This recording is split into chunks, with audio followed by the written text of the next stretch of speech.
and welcome to the Ben Ezra Synagogue.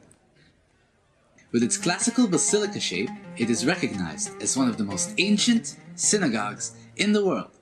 For well over a millennium, it served as the central synagogue of the local Jewish community in Egypt. In fact, a tradition holds that in the 7th century BCE, Jeremiah the prophet built here an altar. Located in Fustat, a part of today's old Cairo, this synagogue has a history as extensive as the neighborhood itself. Let's start with Moses. A local tradition holds that adjacent to the synagogue, there was once a canal flowing with water from the Nile, where Moses was found by Pharaoh's daughter. Another tradition is even engraved in golden letters on marble tablets inside the synagogue, and tells of Moses praying before God in this very location. It reads, "A legend held by the residents of the city tells that in this place prayed Moses the prophet, and about this place it is written in the Torah. Then Moses went out of the city and spread his hands towards the Lord." And it's accepted by them, the residents, that this was the place where his prayer was. Another tradition mentions Ezra the scribe, a prominent biblical figure from the 5th century BCE.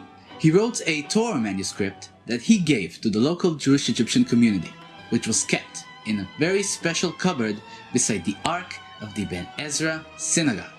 This association with Ezra is the source of the synagogue's name. Originally called the Ezra Synagogue, somewhere along the way it turned into Ben Ezra. This synagogue has an international reputation due to its antiquity and the many traditions associated with it.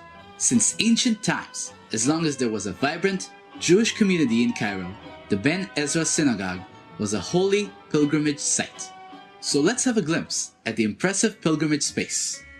The synagogue, as it stands today, is the result of rebuilding works from 1889 to 1892, and extensive restorations between 1989 and 1991. These preservation efforts continue to this day.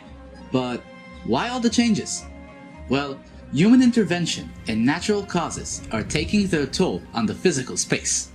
Basically, the synagogue has gone through a number of iterations, though it has kept the same basic structure. The two-story building is long and narrow, with the men's section on the ground floor and the women on the top floor. On the ground floor stands the white marble bima, an elevated platform from which the cantor leads the prayer service and the Torah is recited. There is another marble platform, the mastaba, a feature that is unique to this synagogue. It is carved with gilded writings, including the tradition linking the site of Moses' prayer to this very location. It also houses a mikveh with a large and small dipping pool, and the room where the Beit Din, or Jewish council, sat. The synagogue was home to bar mitzvahs, weddings, and secular ceremonies. Still, we would be remiss not to mention the reason you may have already heard of this incredible building. That would be the Cairo Genizah, a storage of worn-out books and papers, mainly written in Hebrew and Judeo-Arabic. The Genizah chamber is located in the synagogue's attic, reachable on the left side of the women's gallery. The items were placed in it through a small hatch that still can be seen today. But what was written in the books and papers stored here?